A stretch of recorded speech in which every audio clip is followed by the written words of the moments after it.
Welcome back to Hack City, presented by FanDuel Sportsbook. Joe DeLeone, Sean Anderson, two former college football players from the University of Rhode Island. Today, we're going to be breaking down the Walter Payton and Buck Buchanan watch list. We've got one more show coming to you while Sean is on vacation, which will be our top 25 ballots for the Stats Perform FCS top 25s. We're going to break down and share what our ballots were.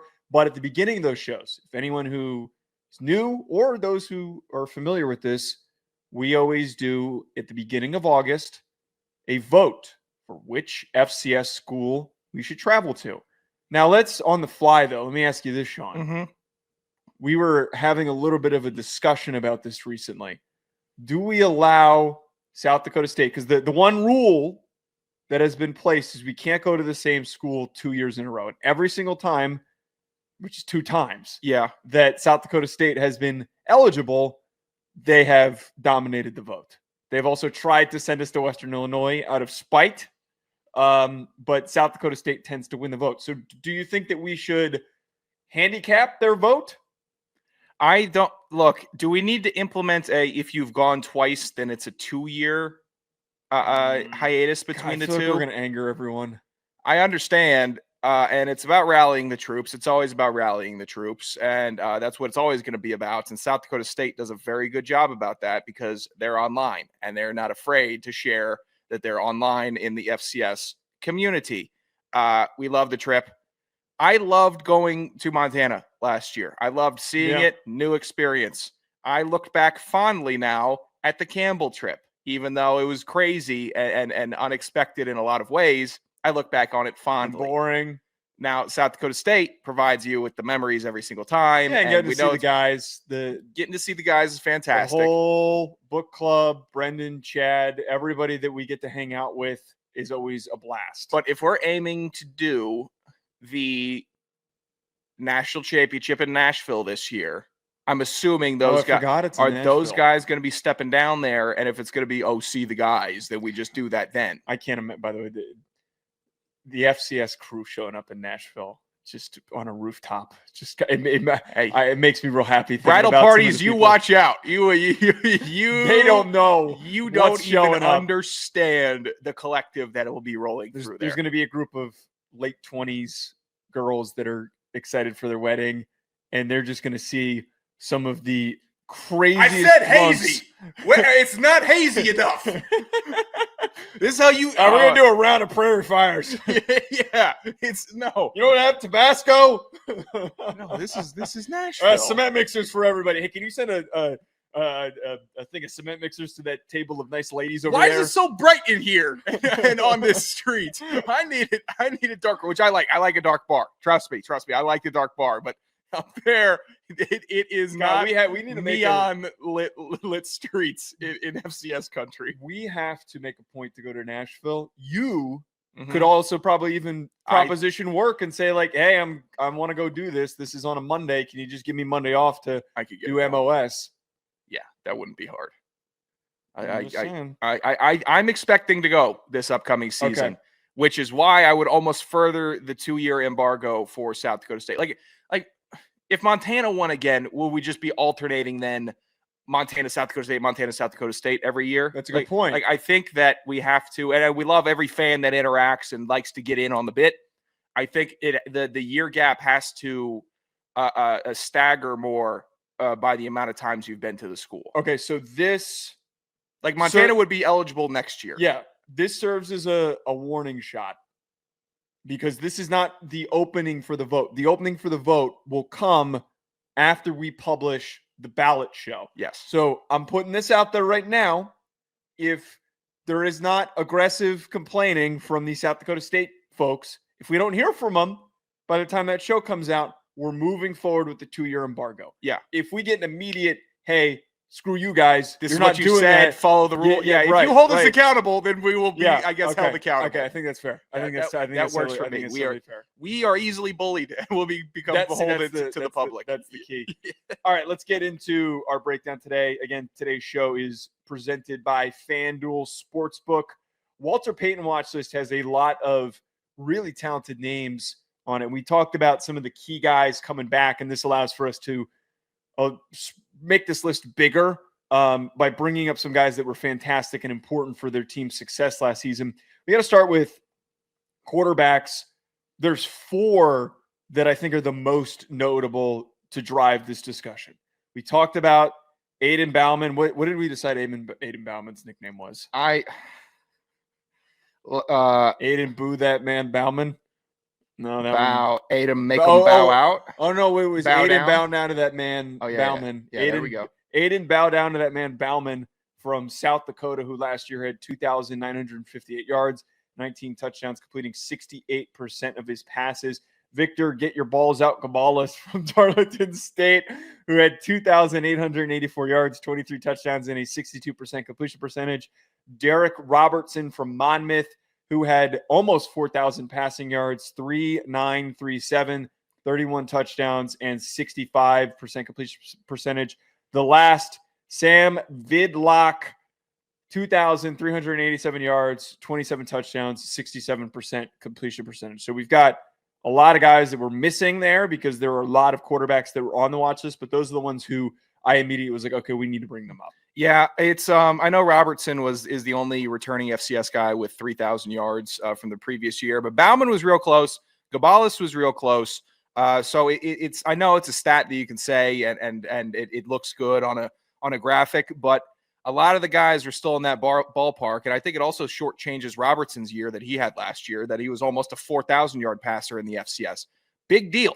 That guy was slinging it around. If you were sticking around Fat Stats last year and you didn't tune out before that segment ended, I don't know why you wouldn't, then you would have heard his name a lot. You would have heard these 4 guys' names a lot. Is the committee basing the watch list off of Fat Stats and the work that I do? Probably not. But I'm not going to rule that out and say that it's not the big points where everyone gets together and understands who the real big players are, the players that make the big impacts and show that they're a cut above in the FCS, because there's a lot of balance between the players and the talent. We know that, we've seen it, but the guys that really stand out are the ones that you could tell could play at any level and that are just at FCS, and that's fine. We should be grateful to be watching Bauman throw the rock, watch Cabales march the team down the field. Derek, how about this? The burglar Robertson, a play on Robert, but we're not going to the low-hanging fruit tree. Let him cook. We're not going to pick the low-hanging fruit and call him the robber. We're going to call him the burglar. Little double action there. I don't know what the double is in that situation, but we'll go with it. I thought that was creative. It was creative until you explained it. Yeah. Well, it was really creative until you explained it. Okay. Then we'll just do unexplained nicknames from here on out for these players. Yes. But the quarterbacks should be solid. It's not my favorite. A lot of the big name guys moved up or moved on to the NFL. It's a big reset, hard reset. There's definitely been more passionate energy behind the quarterbacks walking into the season from us in the FCS spot, but we still got some good dudes, and even the guys that we're not bringing up are solid. Quincy Crittenden is a guy you could look out for as well. Jaden Craig at Harvard. Ivies, how are we going to scale that? But he had a great year last year. He only threw 3 picks, 23 touchdowns. Craig's getting a lot of preseason NFL love. It's really hard for these Ivy League guys to go in and win the award because it's tough. Well, just generally, I think there's a little bit of a bias from when we vote. I'm not saying that I have a bias when we vote, but I think that a lot of times it leans towards the guys that are on the best teams that are in the national championship discussion. Go look at the last stretch of guys that have won it, unless he has some nutty production. But yeah, he's one name that's underrated to keep track of because he's got a lot of good preseason NFL grades. He's gotten a lot of buzz. There's been a number of articles written about him of like, hey, this could be the next Ryan Fitzpatrick to get drafted out of Harvard. Running backs that we've got pretty talented list. It always is. There's always FCS running backs stay at a very high level. To get into those running backs, do you think it's Mari or Mary? Mari, that man Adams from Davidson, who had 1,200 yards, 15 touchdowns, 5.5 yards per carry. You don't like that one? I got to see if it grows on me. Jamar Curtsy-Curtis, 1,100 yards and 16 touchdowns. Curtsy? What about Jamar Courtesy Curtis? How about that? I'd like to pull out the Curtsy. Close the curtains, Jamar. No. That one sounds really close the curtains. Jamar Curtis. You can't see what Jamar Curtis just did. No, that one's we gotta workshop that one. We gotta come back to that one. Eli Gilman, who was a dog last year for Montana, 1,100 yards, 15 touchdowns, 6.6 yards per carry. But Eli, I mean, the hacky one is Book of Eli. Read up about him. Oh, look at him go. No, I mean, actually, now I think about that. That would be that one wouldn't be bad. Eli, I don't know. The Book of Eli, ghillie suit. Gilman almost puts me in. He can breathe underwater. And so you want to go with? So what if we did it as stupid as possible? Eli, that man can breathe underwater. Gilman. I wanted it's not creative. It's stupid. I like wanted that. to just go by Aquaman. How about that? Okay, Eli, Aquaman, Gilman, even though he's in the middle of Montana. Yeah, that's right. In the middle of the mountains. Sure, let's go with it. Adam Pac-Man Jones for Montana State, 1,100 yards, 14 touchdowns, 6.3 yards per carry, and then 234 receiving yards. He was a big-time playmaker for Montana State last year. And then lastly, Charles Pierre. No, shit, I messed it up. Charles Pierre Jr. What's the producer sign that I'm thinking of? What do you mean? Charles Pierre Jr. No, but what was I said it yesterday. When we taped the other show after the show. Pierre, you're gonna want to come out here. Is that what it is? Oh, you talking about Pierre Productions? Yeah. That's what you were going for? Yeah. No. Oh, what is it? Pierre. He had 1,200 yards and 16 How touchdowns. do I not know that? I've heard that a billion times. I don't know what it is. Yeah. I said it yesterday. Oh, that's crazy. I don't know what the exact wordage is. I think that would have to be Charles Pierre's. I'd be okay with that. I think it just works, and we're not going to go hacky Pierre French. I don't think that would be Charles Pierre. Yeah, you see, that's just like wouldn't do it. Okay. Can't do it. Let's go to the wide receivers. How about you don't want to talk about the running backs briefly? Oh yeah. Sorry. These guys are good. Yeah, all these guys are great. The guy who catches my attention the most is Gilman because of what he did as a young dude in the Big Sky. I also think that Adam Scott is going to be a big reason for Montana State rebounding for their success. But Jamar Curtis putting up nutty numbers in that go-go offense is something to keep a very close eye on. Adam Jones is the guy that I'm really watching because he was sharing a lot of time and a lot of carries with quarterbacks and other running backs last season and still put up ghastly numbers. So I think that he is going to be a dominant dude. And when he pops one, it's not going to be every single time, but when he does, it's a ways and it's up the middle. He can beat you on the outside, and he's a little slippery when you get him in between the guards. I like this Adam Jones dude. Excited for him this year. Adam Pac-Man Jones. That's right. Wide receivers, we've got Marquise Buck Buchanan. We've got Bryce the Iceman Lance. That's right. For North Dakota State. Buchanan's stats were 1,100 yards, 82 receptions, and 8 touchdowns. Lance had 1,078 yards, 75 receptions, 74 touchdowns last season. Jalen Walthall, 1,290 yards, 85 receptions, and 14 touchdowns. I think all these guys are great, but I think that Walthall is the one to keep the closest eye on, and I think could be the one receiver who leads the pack throughout the season because his numbers were awesome last year, and he's also another player who quietly has some pretty good preseason grades from the NFL. I like all three of them. 3 big bodies. Buchanan, great after the catch also. For 6'4", him being able to get the ball, start striding, find the end zone, that was great. And he came up big in clutch moments. Bryce Lance, though, is the guy that I am really eyeing. His clutch factor, and when North Dakota State needed a star last year, he was that guy. And to see him be unfazed by competition, play above the rim in football, basically, he's definitely one of these guys that I think has tremendous potential and is going to put up, again, stupid numbers. And he is going to be very underrated in the national wide receiver discussions, but he's a legit threat, I think, at the next level as a guy that you definitely need to watch. And if you hear his name a lot this year, it's because he's doing stuff that makes us bring him up a lot this year. So This isn't they brought him up and then we're just going to talk about. No, we're going to talk about these guys all year. So we're letting you know that these are the guys that we're also looking out for. It's going to be a lot of Bryce Lance glazing from the kid. All right, Buck Buchanan Award watch list time. Again, today's episode presented to you by FanDuel. I'm saying that because we're going to separate these two things into two videos. Keep it as one for audio. Sure. I love giving the behind the curtain production shout in the middle of the show. You audio only listeners, you're the privileged few. Yeah. Let's see if I remembered to take it, from the right intro today on this one. There's a lot of quality defensive linemen coming back that we could name, but the one that gets the most attention is Kekelbe Give It To Him Givens from Southern. That one's my favorite one, I think, by the way. 27.5 tackles for loss, 12 sacks.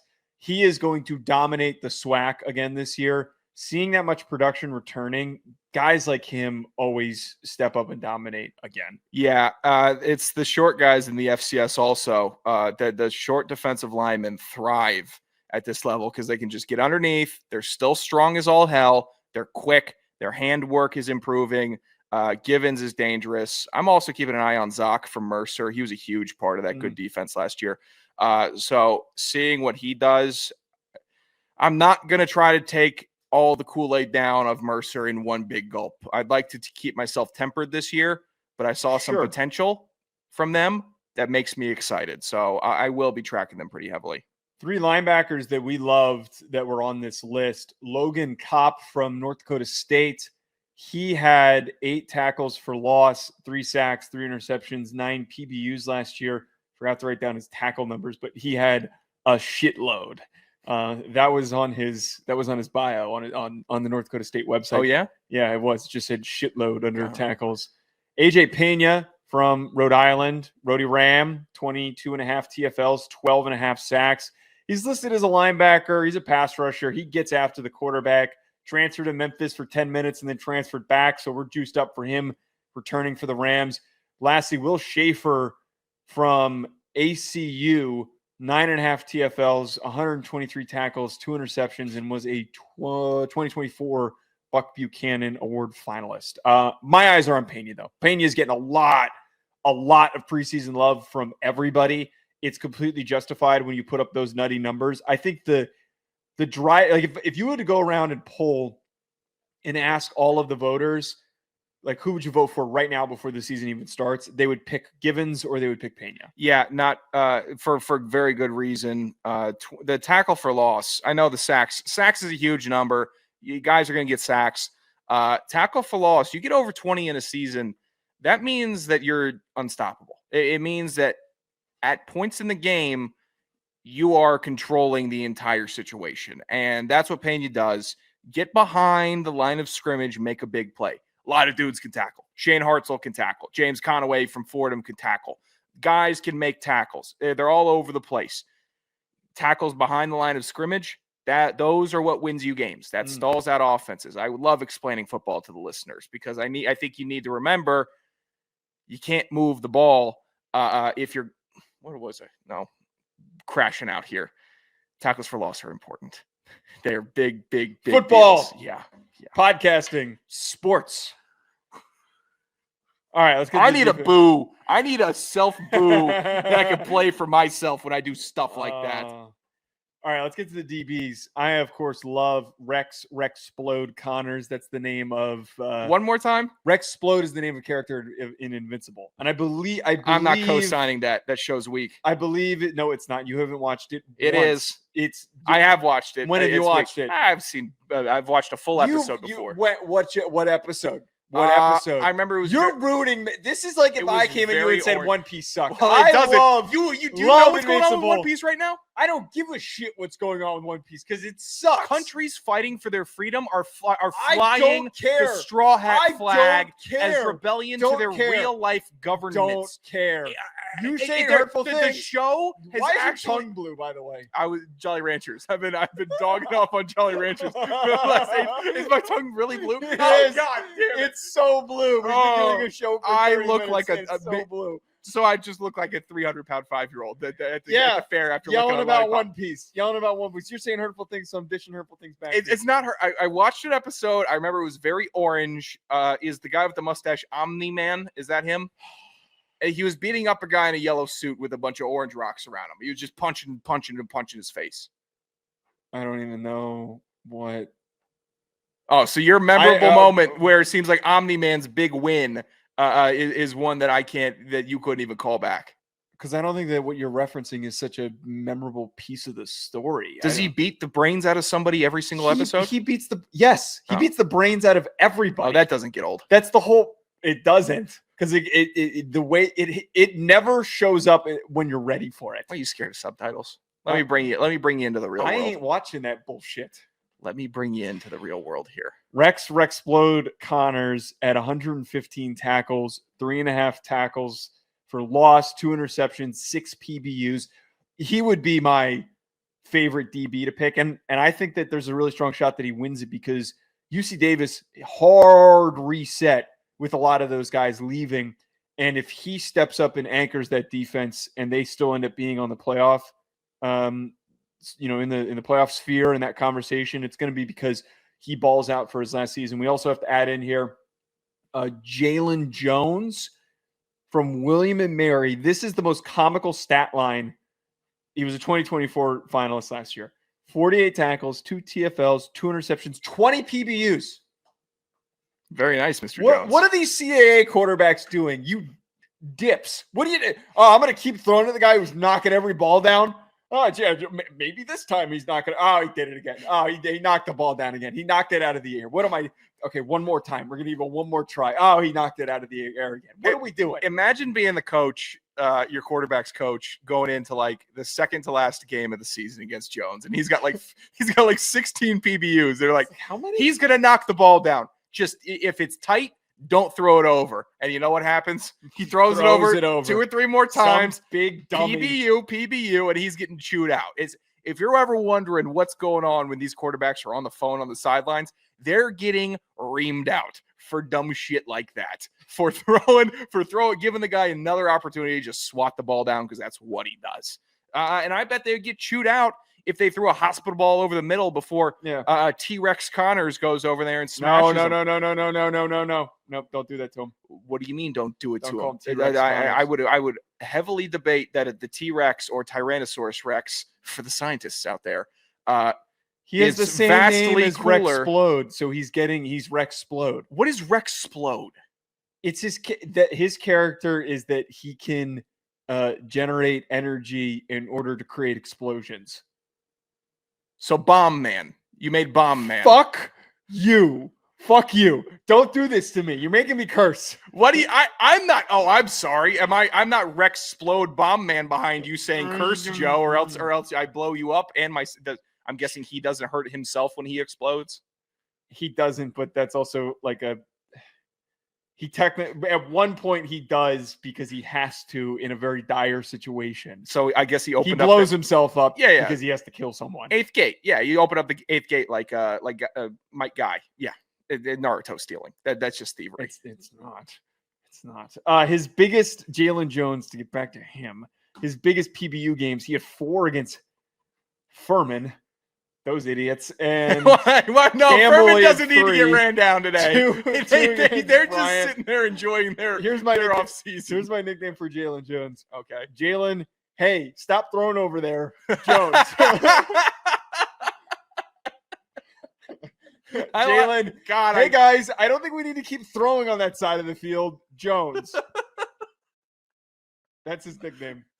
So I love his profile picture. So we're not going with the truncated one. It really looks like you could all I'm thinking in his head is like, go ahead, throw the ball over here again. Oh, he looks like a nice guy. He looks nice. It makes you think like he's real happy. Like, go ahead, sure. You can throw on me. Yeah, go give it a shot again. It might work this time. I love the headshot. That puts it all together. Give it another shot. He's doing the Kevin James kitchen face. Like, yeah, you gonna do it? Yeah.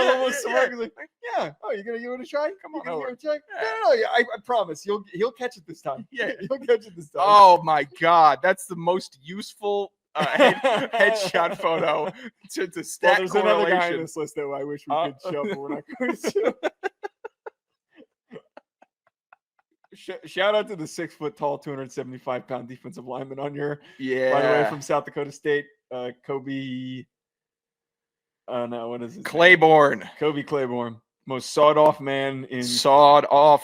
Do you remember Josephus Smith, the 5'8" defensive lineman from Austin P? I think I do. Yes. God, that he was my favorite football player. Who was Chattanooga or ETSU had like a propane tank playing D-Tech defensive tackle, and I think he had like 8 sacks. We just came up with Kobe's nickname. Oh, he's Kobe the propane tank Claiborne.